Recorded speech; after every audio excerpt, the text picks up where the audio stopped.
आप सभी ने माइकल जॉर्डन का नाम तो सुना ही होगा। ये बास्केटबॉल के फेमस खिलाड़ी है जिन्होंने अपनी कठिन मेहनत के बलबूते पर यह सफलता प्राप्त की।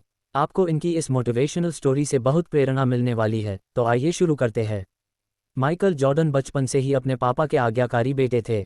एक बार उनके पिता ने उनको एक टी शर्ट दी और कहा कि माइकल इस टी शर्ट को बेचकर दिखाओ। माइकल कभी नहीं बोले कि पिताजी मैं ये काम नहीं कर पाऊंगा। माइकल गए और उस टी शर्ट को $1 में बेचकर आए। उनके पिता ने उनको शाबाशी दी और अगली बार फिर कहा माइकल जाओ और अब की बार इसे $2 में बेचकर दिखाओ। माइकल गए और धूप में परेशान होते रहे लेकिन टी शर्ट नहीं बिकी।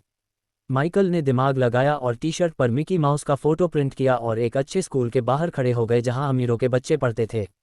तभी एक बच्चे को वह टी शर्ट पसंद आ गई और उसके माता पिता ने उस बच्चे को वह टी शर्ट दिला दी। इसके बदले माइकल को $20 मिले। माइकल घर आए और पिता को $20 थमा दिए। पिता ने उनको शाबाशी दी।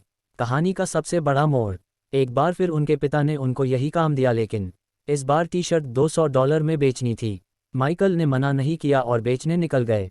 तभी माइकल को पता चला कि हॉलीवुड की एक फेमस एक्ट्रेस बगल के किसी शहर में आई हुई है। माइकल बिना टिकट ट्रेन से सफ़र करके चले गए और लोगों की भीड़ को चीरते हुए निकल गए और सीधे एक्ट्रेस के पास पहुंचे। सिक्योरिटी गार्ड ने उनको रोकने की कोशिश की लेकिन वह वहां पहुंच चुके थे। माइकल के मासूम चेहरे को देखकर एक्ट्रेस ने उनको ऑटोग्राफ दे दिया। माइकल वापस आए और चौराहे पर आके टी शर्ट को बेचने लगे। कुछ ही देर में वहां लोगों की भीड़ जमा हो गई। हर कोई वह टी शर्ट खरीदने के लिए आतुर था।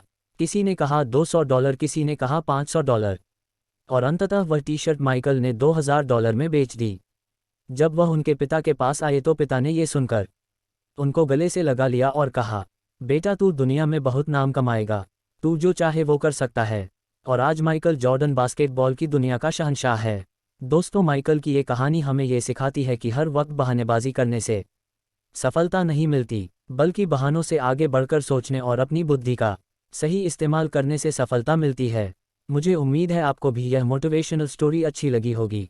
इस मोटिवेशनल स्टोरी को पढ़ने के लिए दिल से आपका शुक्रिया।